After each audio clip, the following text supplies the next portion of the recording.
commencer si vous voulez bien, ceux qui sont à l'heure en tout cas. Merci à vous tous et toutes qui avez bravé la tempête, la pluie romaine. Madame l'ambassadrice, merci d'être venue, d'être parmi nous.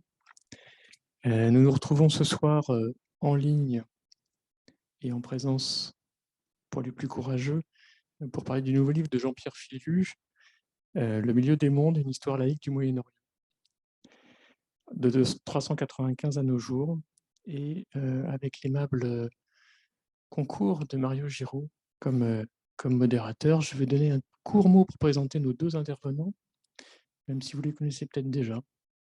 Bien ou pas bien, je ne sais. Mario Giraud, vous êtes romain, vous êtes d'accord? Syndicaliste? Oui. Et depuis 1990, médiateur pour la paix de la communauté San Egidio, vice-ministre des Affaires étrangères et de la coopération de 2016 à 2018, et précédemment, vous étiez sous-secrétaire d'État aux Affaires étrangères de 2013 à 2016. Vous avez mené des actions, alors j'avais l'impression d'un inventaire important, mais des actions au Mozambique, en Algérie, au Burundi, au Kosovo, au Libéria, en Guinée, au Niger, au Togo, en Côte d'Ivoire, au Congo, au Sri Lanka, à Madagascar, en Colombie, en Ouganda, au Mali, au Niger, etc. Vous avez reçu le 5 novembre 2010, il y a quelques années maintenant, le prix pour la prévention des conflits de la Fondation Jacques Chirac. Jean-Pierre Philu, vous êtes historien et arabisant français, diplômé en 1981 de Sciences Po Paris, tout autant que diplômé de l'Institut national des langues orientales, des langues et civilisations orientales, en arabe et en chinois. Vous êtes plus connu pour être arabisant. Vous vous êtes engagé dans les droits de l'homme très tôt dans votre parcours professionnel au Liban et en Afghanistan. Diplomate, conseiller des affaires étrangères de 1988 à 2006, vous fûtes en poste en Jordanie, aux États-Unis, en Syrie, en Tunisie. Ai-je oublié un poste? C'est bon. Vous avez été membre des cabinets du ministre de l'Intérieur Pierre Joxe, 90-91, puis la Défense, 91-93, du même ministre, et membre du cabinet du Premier ministre Olivier Jospin, de 2000 à 2002. Depuis 2006, vous êtes professeur à Sciences Po Paris. Vous y enseignez en français et en anglais actuellement. Vous avez enseigné aussi en espagnol et en arabe. Et j'ai noté que vous compreniez très bien l'italien. Professeur des universités en histoire du Moyen-Orient, vous avez aussi été professeur invité à Columbia et à Georgetown, rattaché au Centre de recherche international.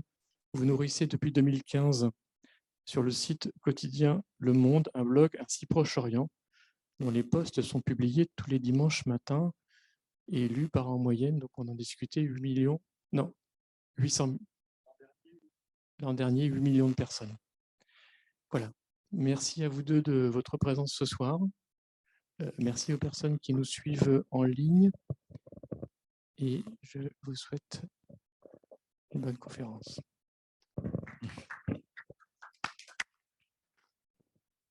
Merci beaucoup, monsieur le directeur, madame l'ambassadrice, mesdames et messieurs, nous sommes peu nombreux, mais comme ça on aura l'occasion peut-être de manière plus intime de discuter de ce très beau livre de Jean-Pierre Philu, Le milieu des mondes, une histoire laïque du Moyen-Orient. Pour moi, ça a été une chevauchée sur une histoire que je connaissais déjà, mais avec un style différent. Et ça, c'est intéressant parce que c'est un peu aussi notre histoire. C'est l'histoire du Moyen-Orient, mais c'est l'histoire aussi de la Méditerranée, donc de l'Europe, au moins de l'Europe du Sud. Et Jean-Pierre Philu ne prétend pas que la religion ne joue aucun rôle au Moyen-Orient, bien entendu, bien au contraire, mais il propose une histoire laïque, c'est-à-dire il montre avec force que l'histoire des États de ce milieu des mondes n'est pas dictée seulement par des choix religieux, mais ou des choix idéologiques, si on veut, mais par des réalités politiques. Ce que je crois depuis toujours, c'est-à-dire il y a une réalité politique qui prime sur tout le reste, dont la composante religieuse n'est qu'un élément. Il y a d'autres éléments dont il faut tenir compte. À travers ce survol très intéressant et je dirais réussi d'une histoire très compliquée, très compliqué, enrichi par de nombreuses cartes. C'est aussi amusant à regarder les cartes géographiques ça fait toujours bien de situer les choses. Jean-Pierre Fidu nous invite à abandonner les grilles de lecture les vieilles grilles de lecture dont nous sommes les victimes, surtout en Europe et en Occident en général. Car on peut voir dans son histoire raconter cette histoire du Moyen-Orient avec ses alliances qui ne sont pas toujours des alliances dictées par les religions, bien au contraire, où tout se croise et s'entrecroise et tout est contradictoire. Alors nous sommes tous disons, au moins nous prétendons en Italie et en Europe d'être un peu les petits-enfants des anciens Romains. Les anciens Romains voulaient les choses claires, nettes, cadrées. Ils avaient une mentalité thalassomique. Donc, tout devait être... et ça, c'est resté dans l'habitude des Européens. Donner des noms aux choses pour les définir et en les limiter. Donner des noms des entiers continents, etc. Et nous avons continué à faire ça, et nous continuons à faire ça. Et donc, pour nous, l'histoire doit être ou d'un côté ou de l'autre. C'est très difficile d'accepter une idée, entre guillemets, orientale, d'une histoire qui est contradictoire, qui peut être des deux, en même temps, des deux côtés. Et ça, c'est une chose que j'ai retrouvée dans mon expérience personnelle, dans la médiation, dans faire la politique internationale de la part de la société civile, parce que Sant'Egidio, c'est société civile. Et même, j'ai remarqué comment c'est très compliqué pour un politique européen qui a des principes, même si les principes sont justes, comprendre que pas tout le monde voit l'histoire contemporaine de la même manière. Et donc, on voit des Arabes et des non-Arabes se allier, des chiites s'allier avec des sunnites, des chrétiens s'allier avec des musulmans et tout ça, dans une histoire qui est histoire avec l'H minuscule, qui signifie que chaque jour, c'est quelque chose de différent et qu'on peut comprendre comme un État ou un groupe choisissent de suivre son intérêt pour survivre plutôt que des principes. C'est très intéressant ce que nous dit Philu à propos, par exemple, de l'islam. Je commence par l'islam parce que l'islam, c'est l'obsession européenne. Et là, déjà, faire une histoire laïque, c'est aussi un peu démystifier. Démystifier, je pense. Il faut commencer par se dire que démystifier la religion, qui est un élément, bien sûr, mais n'est pas l'élément essentiel de la société d'aujourd'hui, tandis que nous continuons à lire, par exemple, l'histoire de l'immigration avec cette histoire de l'islam comme si c'était un agresseur qui continuellement renouvelle sa manière de nous agresser. Et c'est très intéressant, comme vous dites, professeur, que la prohibition de l'apostasie, qui est une chose qui fait tanguer les commentateurs européens, c'est-à-dire que si tu changes de religion, tu es musulman, tu changes de religion, tu es condamné à mort, n'est pas à l'origine un diktat théologique, c'est ce que vous dites, mais ça dépend du risque qui a encouru l'islam, c'est historique, ça dépend du risque qui a encouru l'islam à la mort du prophète, quand beaucoup de tribus arabes ont abandonné l'islam et l'islam risquait sa mort. Non. Et la chose amusante, mais là, il suffit de lire Wardi, aussi le fait que sur l'âge d'or des 4 califes bien guidés, 3 sont morts assassinés. Donc, ce n'est pas trop une âge doré en réalité. Alors, je vous pose une première question, professeur, pour ne pas parler trop. Est-ce que nous devons apprendre à avoir un regard décomplexé sur notre histoire avec H minuscule, parce que nous, les Européens, nous avons sacralisé l'histoire parfois et nous l'avons mise à la place de la religion. Quand vous racontez, par exemple, de la France en Égypte, il y a toujours un destin historique qu'il faut se revoir, ou la Troisième République avec le Moyen-Orient et tout ça. Mais on pourrait le faire, cet exemple, pour beaucoup de pays. Est-ce que nous devons démystifier un peu ce que nous considérons nos grandes valeurs qu'il soit religieux ou qu'il soit historique? Bien, écoutez, d'abord, merci beaucoup pour cette belle introduction. Merci, Madame l'ambassadrice, pour votre présence. Merci au directeur du Centre Saint-Louis de cette invitation. Merci à vous toutes et à vous tous d'être présents. Et avant de vous répondre, nous étions convenus d'avoir une pensée très chaleureuse, très sincère pour Paolo Dall'Olio, qui est un ami commun que j'ai eu l'honneur, le privilège de connaître en Syrie en 1996, quand il animait encore la communauté Marmoussa, communauté de dialogue œcuménique dans le désert palmyrénien. Et donc Paolo Dell'Olio qui nous manque beaucoup depuis qu'il a disparu, entre guillemets, en 2013. Alors pour répondre euh, très superficiellement à l'immense question que vous me posez, ben, c'est un peu le sens de la laïcité du sous-titre. C'est-à-dire que très souvent, on perçoit les grands récits, les histoires saintes comme étant exclusivement religieux. Et bien sûr, quand on parle de l'histoire du Moyen-Orient, on rencontre ces grands récits à tout moment. Et vous avez rappelé que le soi-disant âge d'or des 4 premiers califes de l'islam était très relatif du fait de la mort violente de 3 d'entre eux, mais on peut dire la même chose du soi-disant âge d'or de la chrétienté impériale, avec 395, ma date fondatrice donc de l'Empire romain d'Orient, qui va arriver à cette performance que l'instauration d'un christianisme d'État à la tête de cet empire va provoquer dans le siècle qui suit une efflorescence de dissidence, de schismes, d'églises qui jusqu'à aujourd'hui témoignent certes de la vitalité des églises d'Orient, mais aussi du fait que cette église-État a provoqué autant d'opposition qu'elle générait des intégrations. Donc, oui, les histoires saintes ne sont pas que religieuses, il faut toujours l'avoir en tête.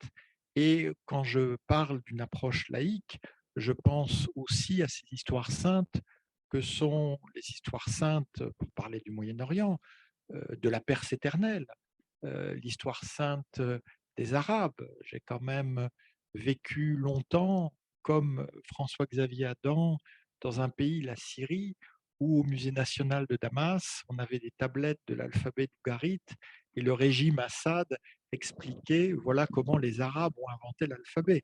C'était quand même une telle absurdité du point de vue historique et qu'il fallait l'intégrer dans ce grand discours du parti basse qui est toujours au pouvoir pour le grand malheur des Syriennes et des Syriens. Mais il y a aussi l'histoire sainte de la colonisation. Vous évoquiez le messianisme révolutionnaire qui a prévalu pour l'expédition de Bonaparte en Égypte, mais on a eu aussi d'autres interventions impériales que je détaille dans le livre. Et d'ailleurs, je consacre à ces interventions impériales un chapitre spécifique dans le 19e siècle pour pouvoir consacrer un autre chapitre à toutes les évolutions des sociétés qui sont trop souvent méconnues parce que l'histoire se fait, je suis historien, je suis euh, un ancien diplomate d'active, donc je sais que les archives diplomatiques sont très tentantes pour les historiens parce que ce sont des archives bien construites, ce sont des archives bien écrites, mais qui du coup modifient complètement le regard et il est beaucoup plus difficile d'aller chercher au-delà de ces archives d'État pour comprendre comment les sociétés ont fait face à ce type de défi et donc j'y consacre un chapitre spécifique qui je crois est relativement original. Et puis on a aussi l'histoire sainte de la décolonisation, cette idée que Nasser et d'autres auraient incarné une forme de vague irrépressible qui aurait valu émancipation des peuples, alors qu'en fait, Nasser et ses émules ont très concrètement détourné les indépendances arabes au profit de systèmes politico-militaires de type dictatorial, avec parti unique et police politique traquant la moindre opposition comme si elle était une cinquième colonne d'un ennemi extérieur, impérialiste, sioniste, que sais-je. Donc il y a effectivement toutes ces histoires saintes qu'il faut désacraliser dans une approche profondément laïque, qui est celle qui m'a animé, qui ne porte pas, hein, je l'insiste, uniquement sur les religions, mais les religions elles-mêmes. Bon, voilà, moi je ne suis pas théologien, je suis historien, je ne fais pas de la dogmatique, je fais de la mise en forme du récit. Et comme historien, j'ai un privilège immense. Je peux décider où je commence et où je m'arrête.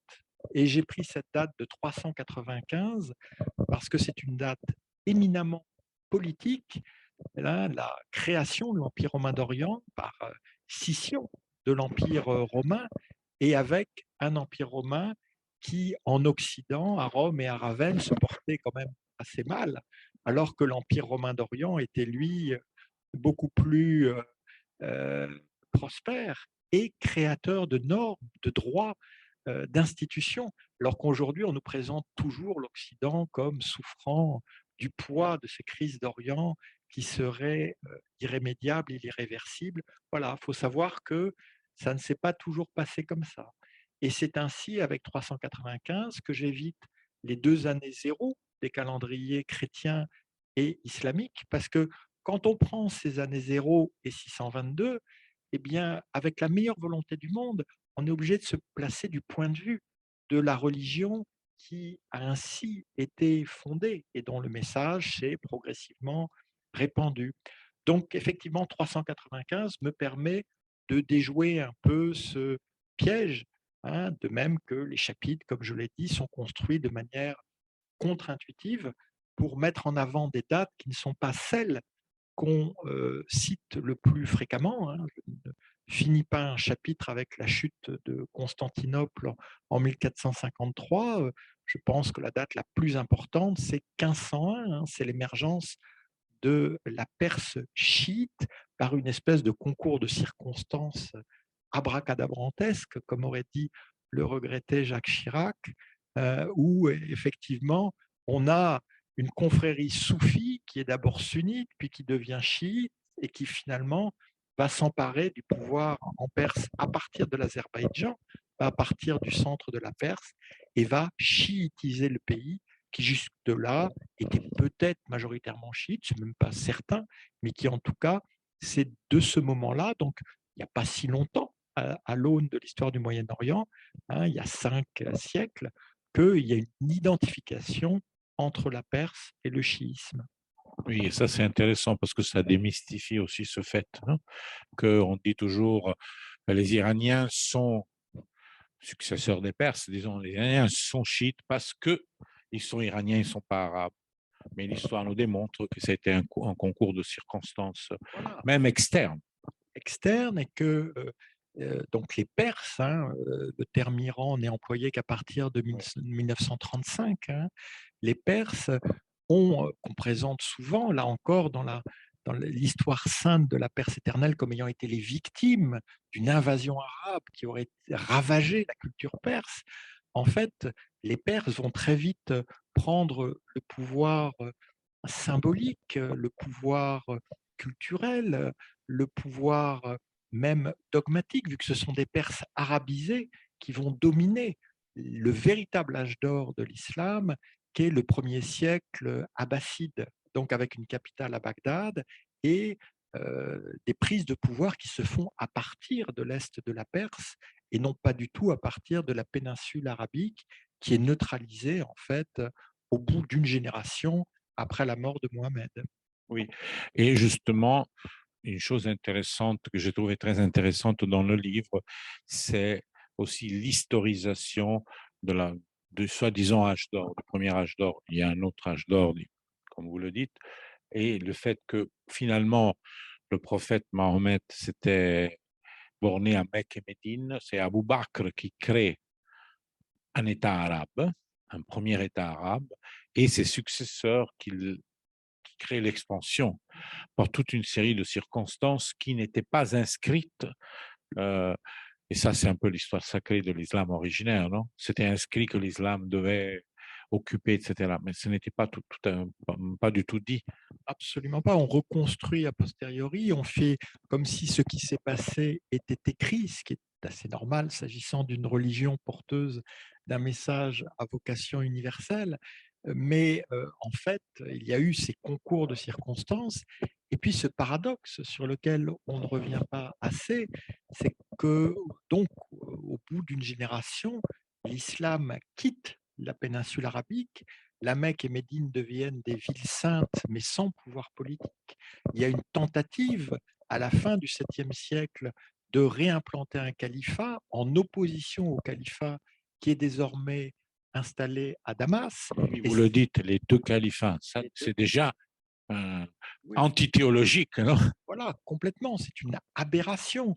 Et donc, il faut savoir que la Mecque va être reprise au bout d'une dizaine d'années et au prix de violences terribles infligées par des musulmans à d'autres musulmans, y compris la première utilisation documentée, en tout cas par les sources arabes, de catapultes utilisant le naft, c'est-à-dire le pétrole enflammé, hein, et ces catapultes visaient la Kaaba, visaient le centre même de l'islam.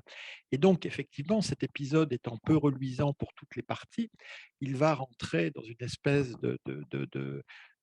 d'oubli collectif, alors qu'une escarmouche qui a eu lieu à la même époque, du côté de Kerbala, un fils d'Ali est tué, Hussein, eh bien, on en fait aujourd'hui toute une dramaturgie, comme si à ce moment-là, les musulmans s'étaient divisés en deux camps totalement irréconciliables, les sunnites et les chiites. À l'époque, on ne sait pas qui est sunnite, on ne sait pas chiite, parce qu'on peut être les deux et ça va durer pendant un siècle, 2 siècles, voire 3 siècles.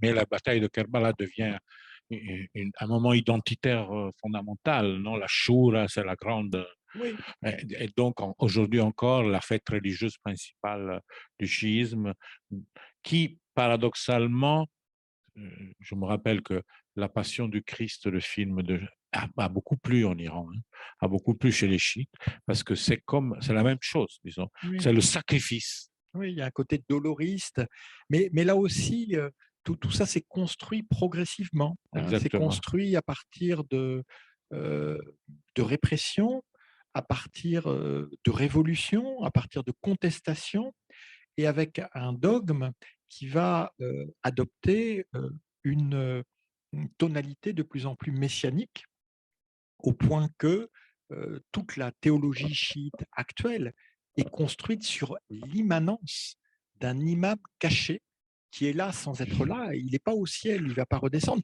Il est présent parmi nous, mais on ne le voit pas, il est occulté. Il a Or, disparu or, derrière une colonne, non, de la mosquée. en tout cas, l'historien doit reconnaître que cet imam caché, personne ne l'a jamais vu, hormis 4 témoins qui eux-mêmes se sont peu à peu désistés au cours du 9e et du 10e siècle.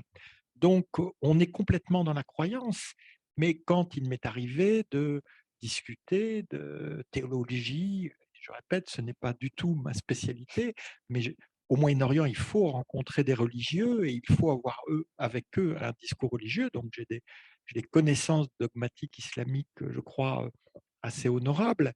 Et donc, quand je leur parlais que l'imam caché avait aujourd'hui 1400 ans, au bas mot, elle m'expliquait, ah, mais il n'y a aucun problème, hein. Noé, c'est écrit dans le Coran, avait 900 ans. Donc, l'imam C'est caché, écrit dans la Bible aussi. voilà, donc l'imam caché a juste quelques siècles de plus, hein, vous n'allez quand même pas chipoter. Et donc, il faut savoir que eh bien, ces croyances, alors voilà, moi, quand j'enseignais les 12 imams dans un amphithéâtre de Sciences Po, je voyais certains regards s'exorbiter, certains cheveux se hérisser, parce qu'effectivement, cette histoire, elle a l'air étrange, mais si on ne la connaît pas, on ne peut rien comprendre de ce dolorisme que vous évoquiez, de ce messianisme, et du fait qu'aujourd'hui, nous avons une théocratie très moderne en Iran, hein, qui place explicitement sa constitution sous le magistère de l'imam caché, dont le représentant, donc par définition incontestable, et le guide de la révolution, l'ayatollah Khomeini jusqu'en 1989 et l'ayatollah Khamenei depuis. Et donc, on est là à suivre les élections, à suivre les négociations, alors qu'on est face à un pouvoir dont la réalité, dont le noyau dur repose sur cette croyance. Donc, il faut l'admettre et évidemment le démystifier. Et je voulais vous demander à propos de cela, ce n'est pas, est-ce que nous pouvons lire ce phénomène, par exemple, que vous venez de décrire pour l'Iran, comme un phénomène de recherche de légitimité du pouvoir? On en a d'autres, on en a d'autres dans l'histoire, religieux et laïques, bien sûr. Tout à fait. Alors, au Moyen-Orient, la question de la légitimité du pouvoir est essentielle comme partout ailleurs. Mais ce qui est frappant au Moyen-Orient, beaucoup plus qu'ailleurs, est d'avoir des mouvements messianiques, voire des mouvements apocalyptiques qui annoncent la fin des temps, hein, et qui vont, une fois le pouvoir pris grâce à cette mobilisation extraordinaire, parce que l'imminence de la fin des temps, bon, voilà, il faut se mobiliser tout de suite, hein. On ne peut pas dire: «Ah bah, excusez-moi, j'ai des choses à faire, j'ai un commerce à gérer». Non, non, il faut y aller. Et évidemment, quand le pouvoir est pris, la fin des temps n'arrive pas. Donc à ce moment-là, on a une routinisation, hein, comme aurait dit Weber, du pouvoir, et on a mis en place de dynasties. Et ça, c'est un phénomène qui se produit de manière régulière. Les Abbassides en 750, les Fatimides qui fondent la ville du Caire en 969, évidemment les Safavides qui en 1501 vont chiitiser la Perse avec leur chef qui est censé être l'imam caché. Et puis quand il subit une défaite tout à fait cinglante face aux Ottomans, eh bien, il va dire bah non, je ne suis pas l'imam caché, je suis son représentant. Et on va rentrer dans ce syndrome de délégation du pouvoir et en même temps de mise en place de dynasties. Et on voit qu'aujourd'hui, ce principe dynastique, mais alors là, plus du tout dans la dimension messianique, il essaie de se mettre en place sous sa forme dictatoriale avec l'incarnation la plus abjecte qui soit, qu'est le régime des Assad, qui est la première dynastie dictatoriale de type républicain au Moyen-Orient, qui, et ce n'est pas indifférent, s'est établi dans la capitale du premier empire islamique, le califat omeyyade de Damas. En ce qui concerne les grands récits, comme vous avez dit, non, qui sont religieux mais peuvent aussi ne pas l'être, la question pour comprendre aussi aujourd'hui avec qui on a affaire, et cela nous concerne en quelque sorte, en temps d'identitarisme, parce que nous sommes dans des temps culturalistes maintenant, c'est aussi une forme de réaction au tout économique qui était soit à l'époque de l'explication marxiste du monde, soit à l'époque de la globalisation, de l'explication néolibérale du monde, non?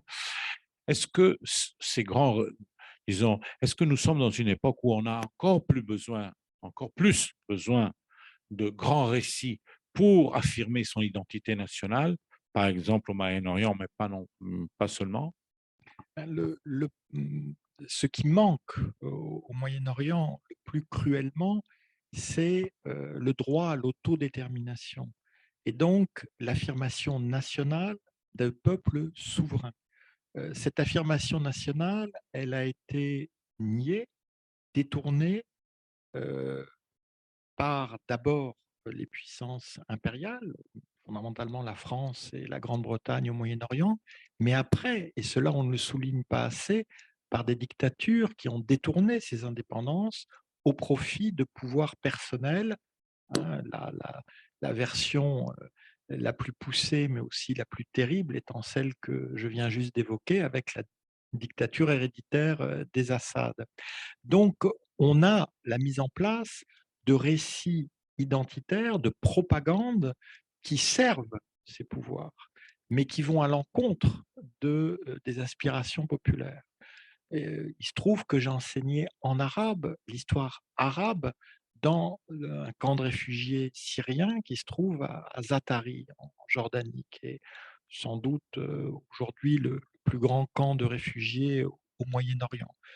eh bien, les Syriennes et les Syriens étaient tout à fait prêts à accepter une histoire débarrassée de ces grands récits et avoir justement une histoire qui corresponde à leur vécu et à leurs aspirations populaires.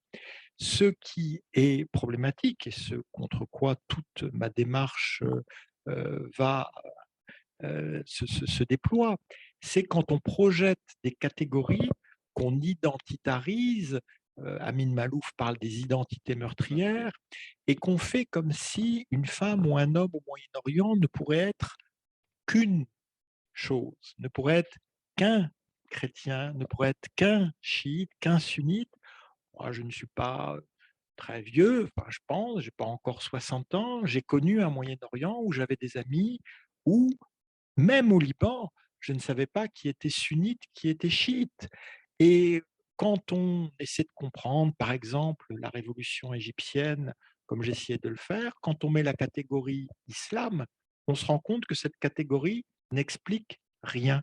Elle a Qu'on a, été manipulée en plus. Elle a non été seulement elle a utilisée. été manipulée, mais elle n'explique rien au niveau des mobilisations politiques de type révolutionnaire ou contre-révolutionnaire. Il y avait des musulmans pratiquants anti-Moubarak et pro-Moubarak. Il y avait des athées pro-Moubarak et anti-Moubarak. Il y avait des frères musulmans dans les deux camps. Il y avait des salafistes dans les deux camps. Donc, l'islam comme catégorie unique à laquelle on veut réduire trop de choses n'est pas une catégorie heuristique qui permet justement de comprendre cette réalité moyenne-orientale. C'est pourquoi j'introduis justement le temps long de l'histoire pour montrer d'abord comment ces identités sont construites et ensuite, bien sûr, comment elles sont manipulées et détournées. Et si on prend les choses du côté de la volonté des populations, il y a plusieurs questions qui se posent. La première chose, c'est la nation. La nation est aussi une construction exogène pour beaucoup de ces populations. Avant, il y avait des fédérations tribales et il y a des nations qui ont été construites sur papier par les Occidentaux. Un deuxième problème, la volonté populaire. Comment elle se forme? Il y a eu trahison des clercs, trahison des élites, insuffisance des élites. Quand je pense à certains pays comme, vous le citez, la Syrie, l'Égypte, etc., on voit que les élites les plus performantes ont été les militaires. Qu'est-ce qui s'est passé au juste? Alors d'abord, Les militaires qui après ont trahi, bien sûr. voilà, la nation est toujours un processus. Aucune nation ne naît toute armée dans des frontières supposées éternelles.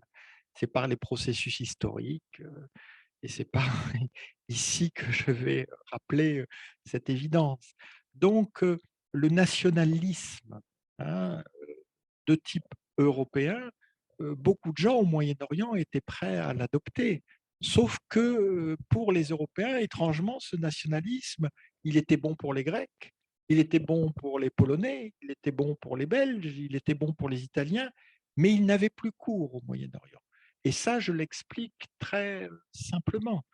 Comment au Moyen-Orient, la même France qui, au XIXe siècle, prône l'émancipation, eh ben, elle va inventer un système confessionnel au Liban d'une rigidité que jamais le système ottoman n'avait permis. On va faire un conseil représentatif du Mont Liban en 1861 où on aura 4 maronites, 2 grecs orthodoxes, un grec catholique, 3 druzes, 2 sunnites, un chiite.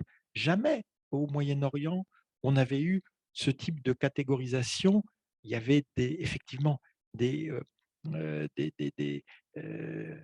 des logiques fiscales, des logiques juridiques, mais on ne catégorisait pas ainsi la population. Donc on va diviser. Cela dit, malgré tout cela, ce sentiment national va progressivement se construire et pour les Arabes, il ne sera pas un nationalisme de type ethnique. Je rappelle que dans la Renaissance arabe du 19e siècle, on a des Tcherkesses, on a des Kurdes, on a des personnes qui ne sont pas d'origine arabe, mais qui se reconnaissent par la langue dans un nationalisme arabe. Et ensuite, vous l'avez dit, vous avez ces frontières totalement artificielles, arbitraires, qui ont été tracées par les colonisateurs, mais c'était il y a un siècle. Donc à partir du moment où les peuples se battent à l'intérieur de ces frontières, eh bien le paradoxe, mais que l'historien constate partout, c'est que ces frontières deviennent légitimes, parce qu'elles sont dans le cadre dans lequel se joue le combat pour l'autodétermination. Les frontières de la Libye, les frontières de l'Irak, les frontières de la Syrie, aujourd'hui, c'est à l'intérieur que se déploie cette aspiration. Et on voit bien qu'il y a combat pour le pouvoir à l'intérieur de la Syrie, de l'Irak et de la Libye qui continue à se jouer aujourd'hui. Mais sur la trahison des élites, je serais moins sévère que vous. Elles ont moins été trahies, je pense, des élites qui ont conquis l'indépendance que d'abord épuisées par les puissances coloniales qui, au lieu de négocier ces indépendances avec elles, les ont soumis à une guerre d'usure qui les a amenés au moment de l'indépendance privés d'une majeure partie de leurs ressources. Et là, il y a un phénomène qui est assez commun à l'ensemble des sociétés moyen-orientales, c'est que la carrière militaire était méprisée. Donc effectivement, les élites, eh bien, c'était des docteurs, c'était des avocats, c'était des ingénieurs, c'était des professeurs. Ils ont laissé le bas peuple ou la petite bourgeoisie investir la carrière militaire qui s'en est servi, mais à des fins putschistes, et qui a, du fait de cet accaparement, détourné les indépendances arabes et détourné par là même le droit à l'autodétermination des peuples concernés. Non, justement, euh, il y a une question d'analyse de ces élites, de la manière, bon, il faudrait différencier pays par pays, mais de la manière où les élites sont restées si détachées du peuple du point de vue sociologique et économique. Et puis, elles ont été investies par ce que vous dites, vous venez d'expliquer, par une révolution. La Thawra, ça a été une révolution, mais détournée. Déjà à l'origine détournée, hein, parce qu'il n'y avait pas une bonne révolution qui après a été en quelque sorte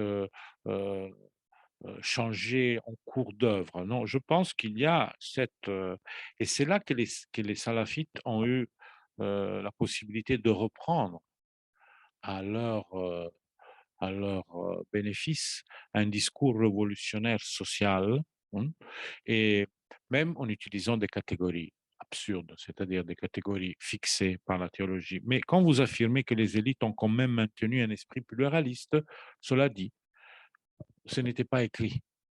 Ça pouvait aller d'une autre manière. Ah ben, bien sûr. Et c'est ça, là, probablement, là où on a perdu l'occasion, l'opportunité d'aider l'essor d'un Moyen-Orient pluraliste et moderne, Vous savez, démocratique moderne. vous savez on avait au Liban, en Syrie, en Irak, en Égypte, en Libye, des systèmes parlementaires qui, comme tout système parlementaire, étaient imparfaits, une presse relativement libre, un pluralisme de partis. Tout ça a été Ben, occulté par les histoires saintes des absolument. dictatures, dont par ailleurs on a repris la propagande en disant en 2011 ah ben, les Arabes n'ont jamais connu la démocratie, les Arabes ont toujours connu des hommes forts, sauf pendant des décennies. Mais ce qui est frappant, c'est que, et je n'ai aucune explication à donner à cela, comme historien, je ne peux que constater, c'est que la mémoire des peuples, elle est vivace.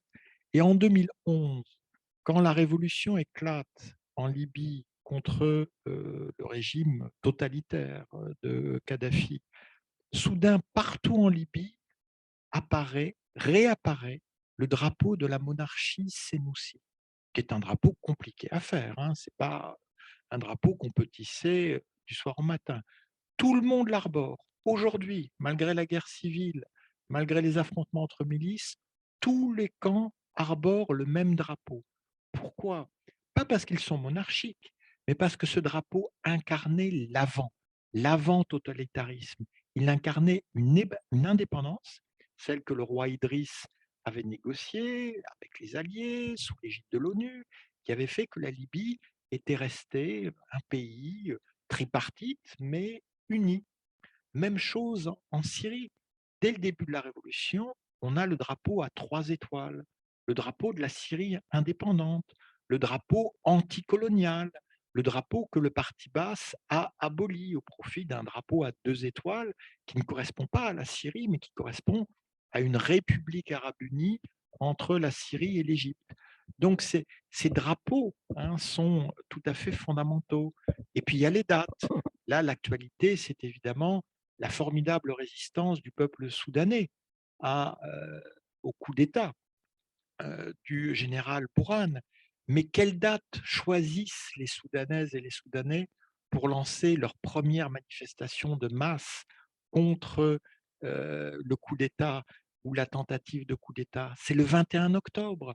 21 octobre 1964, c'est déjà un soulèvement populaire qui avait renversé la première dictature soudanaise qui avait détourné l'indépendance. Donc on voit que par des processus qu'en tant qu'historien, je serais incapable de d'écrire. Des sociologues, des anthropologues, des ethnologues feraient ça beaucoup mieux que moi. Cette mémoire, elle est vivace. Et cette mémoire ne se trompe pas. Elle revient toujours au précédent historique où le peuple avait le choix de son destin et où donc la souveraineté était possible. Moi, j'ai vu en Libye des drapeaux sénucites, si vous voulez, mais avec le visage de Che Guevara dedans. Hein. Il y a Et des adaptations. oui, oui. Au début, la révolution, c'était une révolution. Après, oui. aujourd'hui. Mais justement, c'est intéressant ce que vous dites, par exemple, en expliquant surtout le Liban, la Syrie, cette naissance du concept nation-patrie contre celui de nation-communauté, qui était celui aussi des millettes, en quelque sorte, c'est-à-dire la manière avec laquelle les Ottomans géraient leur empire, non? Et un concept moins naturel et plus politique, parce que finalement, le concept nation-communauté, ça ramène aux identités primaires, donc aux solidarités primaires, tandis que le concept nation-patrie, c'est un concept déjà évolué. Alors aujourd'hui, ce nationalisme plus séculier, qui se rappelle d'hier, peut-être de moments meilleurs, sans dire que c'était une âge d'or, parce que là aussi, faut mettre un bémol. Que peut-on faire, par exemple, avec ça, si on regarde au Liban d'aujourd'hui? Alors, au Liban d'aujourd'hui, c'est assez frappant de voir que en octobre 2019, alors que tout le monde avait, vous savez, on n'arrête pas d'enterrer les peuples arabes. Hein. On dit toujours, oh, ben, les peuples arabes, c'est fini, les peuples arabes, ils bougeront plus, les peuples arabes, ils sont endormis, les peuples arabes, ils ont été vaincus. Et Ça a été le début des révolutions arabes. Excusez-moi oui, oui. de vous interrompre, mais je me rappelle le Conseil européen. Quand on a commencé, ils ont commencé les premières, en mars 2011, les premières révolutions, quand est tombé Ben Ali, disons, même avant, et au Conseil européen, on a fait un communiqué très, très négatif. Hein. On voulait pas de tout ça. Oui, oui, bien sûr. Parce que ça perturbait. C'est-à-dire que vous mentionnez l'Europe, hein, je crois qu'il faudra qu'on insiste là-dessus. Je l'ai dit, je l'ai écrit, je l'ai répété, je l'argumente dans ce livre. L'Europe ne pourra pas exister en tant qu'Europe si elle n'existe pas au Moyen-Orient.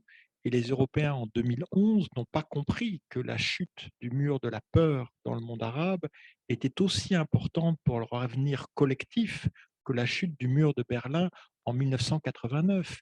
Qui aurait osé dire en 1989 il faut mieux que le communisme reste parce que ça stabilise la moitié du continent?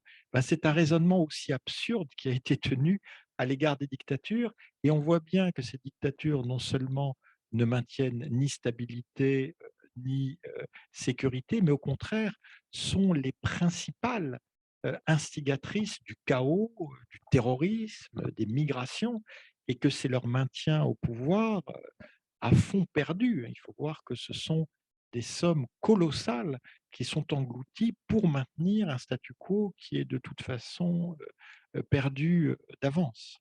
On était sur le Liban. Oui, alors sur le Liban.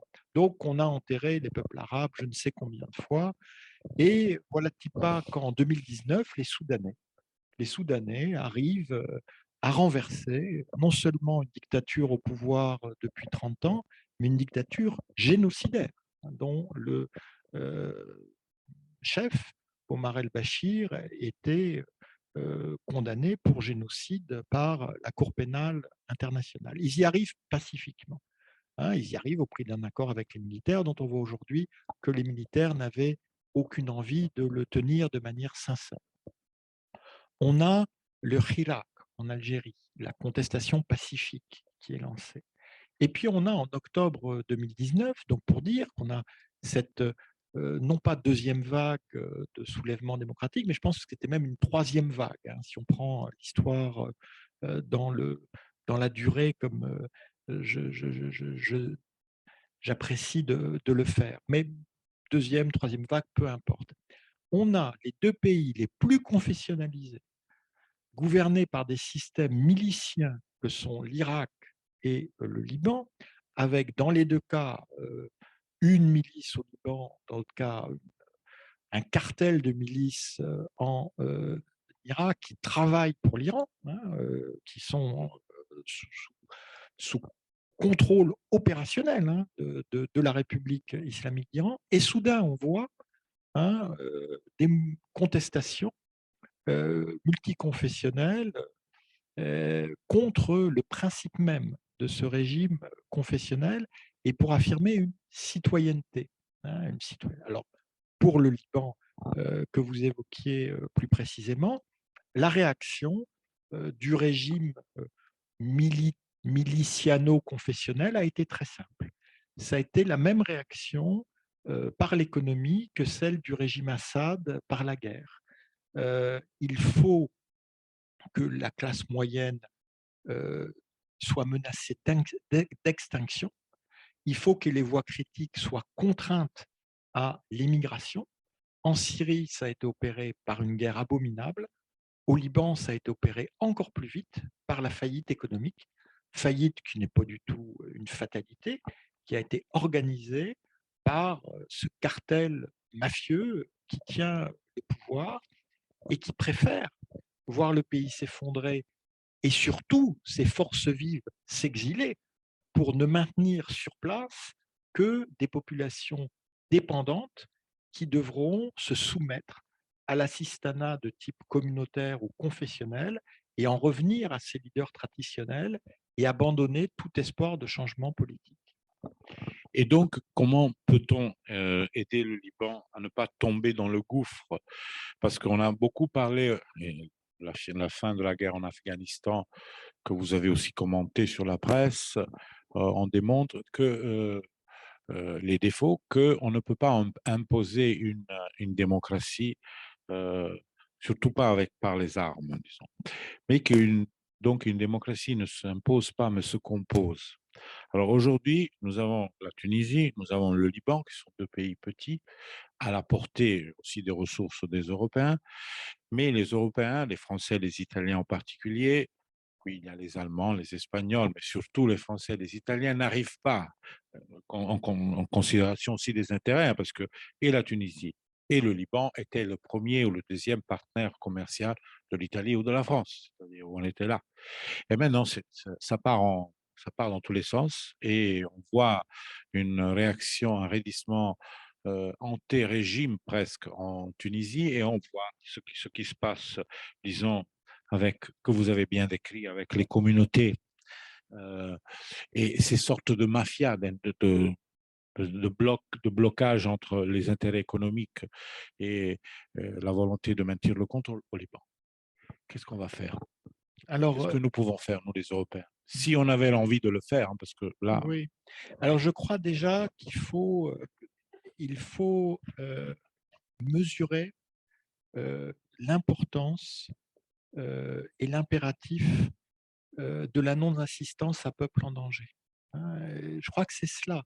Des mots très forts ont été prononcés par Emmanuel Macron à l'encontre de la classe politique libanaise. Je ne les répéterai pas, ils valent condamnation sur la forme et sur le fond. Mais néanmoins, on a continué à traiter avec ces mêmes personnes qu'on condamnait comme s'ils étaient animés par une forme de raison d'État. On n'a pas compris que pour ces personnes-là, précisément, il n'y avait pas de raison d'État, il y avait une raison du régime, il y avait une raison de leur maintien à tout prix au pouvoir, et on a cru qu'ils pouvaient accepter de se suicider collectivement. Évidemment que non. Donc, ce qui a manqué, c'était sans doute de créer un espace, et vous voyez que je suis très modeste, hein, je ne pense pas du tout qu'on puisse de l'extérieur projeter quoi que ce soit, mais de créer un espace, de créer les conditions pour que localement, la contestation, la société civile puisse continuer de s'organiser, puisse continuer de mettre en avant ses propres revendications, car la souveraineté, ça ne se négocie pas. Les Libanais doivent être souverains au Liban, mais il faut créer cet espace, et pour créer cet espace, il faut desserrer l'étau que les régimes, hein, dans leurs différentes déclinaisons au Moyen-Orient, les taux dans lesquels ils enserrent leur population. Mais regardez l'Irak. L'Irak, ça a été infiniment plus violent qu'au Liban.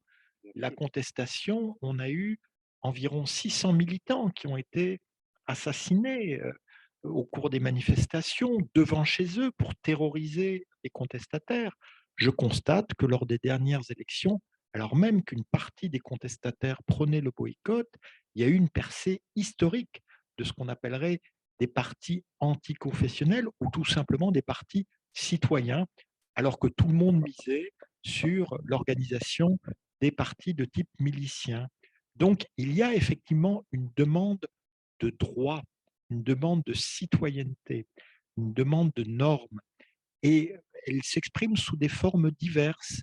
Mais je crois que les Européens, plutôt que de se focaliser sur les régimes en place, va-t-on être un peu gentil, moyennement gentil, un petit peu méchant, pas trop méchant, parce qu'il faut quand même qu'on continue à collaborer avec eux, plutôt que de se poser ces questions-là dont on voit qu'elles nous font tourner en rond, eh bien, réellement, mais réellement, prendre en considération les peuples concernés, les sociétés civiles concernées, qui ne parlent pas forcément le langage bruxellois, qui ne parlent pas forcément le langage que nous attendrons, mais qui sont légitimes parce que incarnation sous les différentes déclinaisons de ces sociétés des aspirations populaires. Oui, et cela, disons, nécessite selon moi aussi une lecture laïcisée, parce qu'il y a deux principes dans la conduite des affaires internationales. Le premier principe est le principe de la non-ingérence dans les affaires intérieures. Rappelons, il faut rappeler que les hiérarches nazis ont été condamnés à Nuremberg sur la base de ce principe.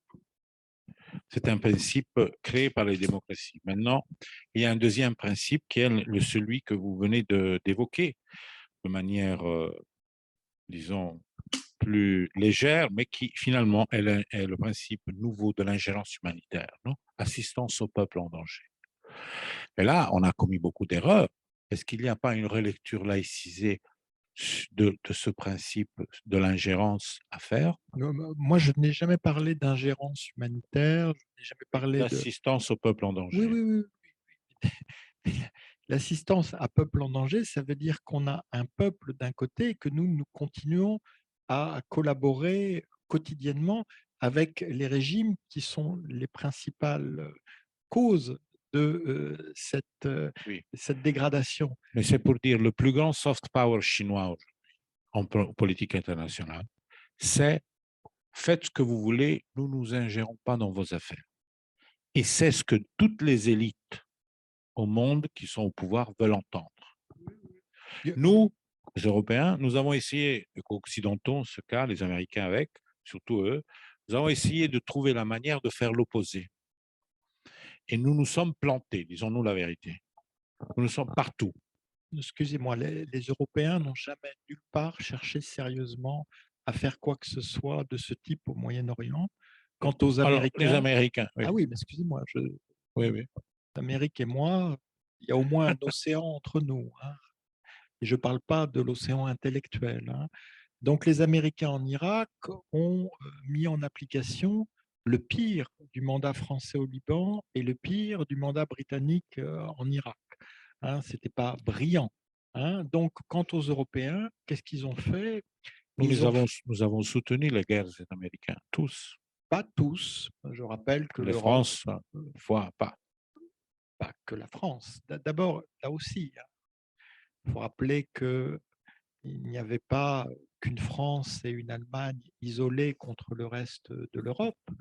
Il y avait une opinion européenne unie contre la guerre en Irak En 2003, oui. en 2003 et une opinion européenne en phase avec les opinions arabes. À ce moment-là, une occasion aurait pu être saisie. Mais nous avons trahi. Nos gouvernements ont trahi ce moment.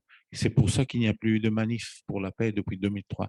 La dernière grande manif globale a été avril 2003, justement contre cette guerre. Et après, Et après, déjà, non mais et après, ce moment-là est un moment capital parce qu'il montre que, contrairement à tout ce qui est écrit, on peut ressentir des valeurs fondamentales au nord et au sud de la Méditerranée. Pas uniquement sur le plan pacifiste, mais aussi pour mettre en échec le mythe du choc des civilisations. Or, dans mon livre, quand même, sur un millénaire et demi, j'ai cherché, moi je suis un chercheur, c'est-à-dire que je ne sais pas ce que je vais trouver, je cherche. Ben, je n'ai pas trouvé le choc des civilisations. C'est pas mal sur un millénaire et demi. Donc, ce mythe, oui, c'est clair, mais écoutons la petite musique des différentes campagnes et des différents médias, et on se rend compte que il y a beaucoup de gens qui enfourchent ce baudet pour continuer de hennir ici ou là, ou de braire ici ou là. Donc il faut rappeler ces vérités et puis se dire que eh bien, l'avenir il se construit. Et moi, ce matin, j'avais la chance de parler à la Sapienza devant un amphithéâtre plein et ces jeunes femmes et ces jeunes hommes, l'histoire que je leur racontais, c'est une histoire qui va être la leur pendant plus longtemps que la mienne. Et cette histoire, ils savent, hein, sous des formes qu'ils définiront, vu que l'avenir leur appartient, qu'ils devront aussi la construire avec leurs contacts, homologues, jeunes, hommes et femmes du Moyen-Orient. ce que je crains, maintenant le directeur nous rappelle alors sur l'horaire, mais pour terminer, ce que je crains, c'est que finalement l'air que nous respirons en Europe et aux États-Unis aussi est une ère qui conseille aux gens et aux jeunes générations aussi de ne pas s'occuper du monde. Parce que le monde, c'est une menace. Et le monde est compliqué et mauvais.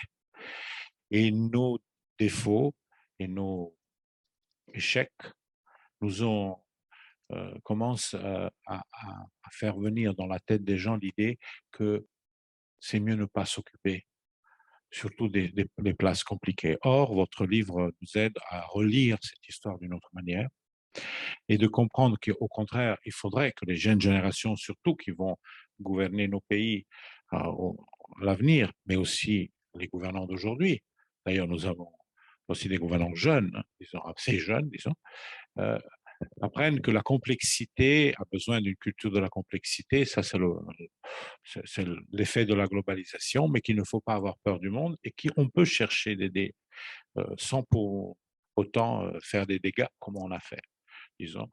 Moi, je pense que collectivement, on regarde aux Occidentaux en ce moment, et c'est là que Chinois ou autres en profitent, avec une grande déception.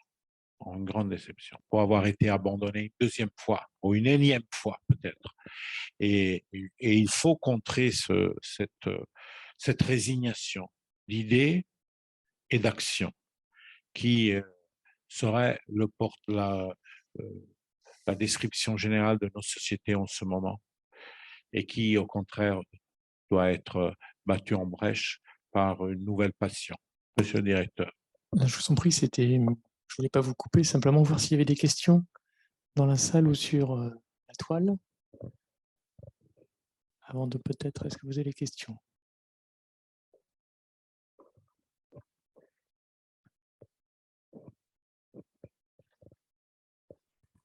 Merci. Une question. Et dans le livre et aussi dans votre conférence, vous décriviez une situation de risque où effectivement des sociétés, ou plutôt, comme vous disiez, des régimes qui se gèrent complètement par la violence, restent en place pendant des longues décennies. Or, ma question est, est-ce que la présence de ce régime violent risque de se souder avec les sociétés et les économies qui sont gérées et qui sont comment dire, alimentées par la vente d'armes et une industrie liée à l'armement qui grandissent de plus en plus. Merci. En fait, ces régimes, tels que je les décris dans le livre, en décrivant leur formation, sont des régimes qui sont largement hors sol, sont des régimes qui sont en guerre avec leur société, ce sont des régimes qui sont barricadés. On évoquait encore avec François-Xavier Adam les chars enterrés autour de Damas, ce qui d'un point de vue militaire est une absurdité, mais du point de vue du régime est essentiel, parce que ça veut dire que ces chars ne bougeront pas quand il faudra défendre le régime, ce qui est la seule chose qui compte. Après, défendre le Golan, défendre les frontières, ce n'était pas la priorité du régime Assad.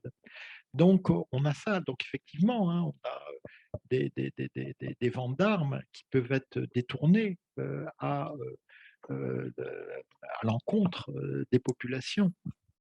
Moi, je ne vais pas trahir de secret. Je n'ai jamais été, même comme diplomate, un grand fan de Saddam Hussein. Je pensais que non seulement ce type était fou allié, mais qu'il était la plus grande menace contre son peuple.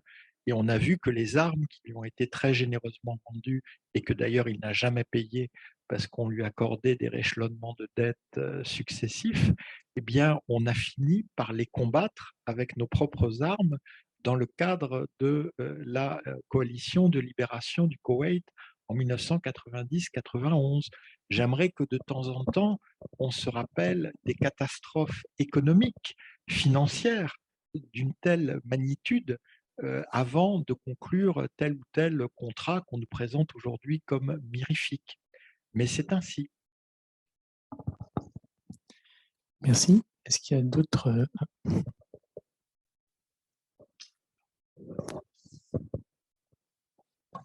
Merci beaucoup d'abord pour toutes ces portes entrouvertes, je veux dire, qui font travailler la réflexion. Mais je voudrais revenir au Liban, donc à l'actualité chaude, si je puis dire. Quand vous dites il faut arrêter de se prendre la tête pour voir comment faire bouger des mafias qui ne voient que leur intérêt et qui ont tout intérêt d'ailleurs à l'appauvrissement de leur société parce que quand la priorité est de trouver à manger pour sa famille, c'est pas celle d'aller manifester ou de penser à un futur.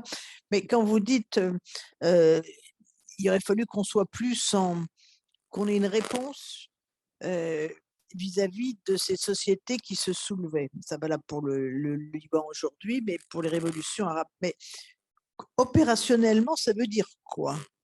Parce que quand on est sur ces terrains-là, je veux dire, c'est le contact, passer du contact avec les sociétés civiles, je veux dire, le contact qu'on a nous, enfin qu'on les diplomates ou tout autre, ou bien d'autres, si vous voulez, à une traduction concrète d'une aide.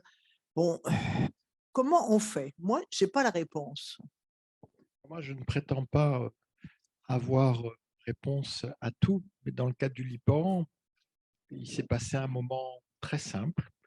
On a eu une visite d'Emmanuel Macron le 6 août qui a été une espèce de moment magique où on avait une correspondance dégagée de toute arrière-pensée de récupération par les uns ou par les autres, une correspondance entre cet engagement, ce courage d'un président qui allait sur les lieux d'une catastrophe où le chef de l'État local et son gouvernement se gardaient bien de mettre les pieds parce qu'ils avaient trop peur du rejet de la population face à un tel scandale. Ce jour-là, c'est facile, hein, les historiens, on n'est pas très malins, on est dans la chronologie. La France exigeait une enquête internationale sur la catastrophe. 2 jours plus tard, nous avions abandonné cette exigence en considérant que c'était après tout secondaire face à ce qui se passait au Liban. À mon sens, c'était fini. À partir du moment où on cède sur ce qui était essentiel, c'est-à-dire l'exigence de vérité, hein, alors on pouvait dire, oui, il y a eu le tribunal spécial sur la mort de Hariri, il y a eu des précédents, mais quand on posait cette exigence, on ne devait rien céder sur elle.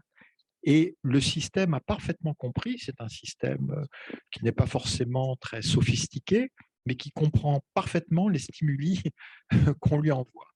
Et il a dit, pas d'enquête internationale, on a cédé, et à mon avis, c'est à ce moment-là, donc dès le 8 août, que l'essentiel de la partie a été perdu.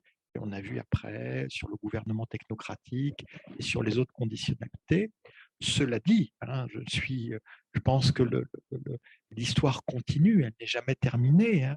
Qu'on parle de femmes et d'hommes, de la vie, tout ce qui a été mis en place pour permettre aux véritables patriotes au Liban, dans la société civile, de reconstruire ce qu'ils pouvaient reconstruire, de maintenir les institutions qu'ils pouvaient maintenir, de maintenir les services de base, ça ne sera jamais oublié.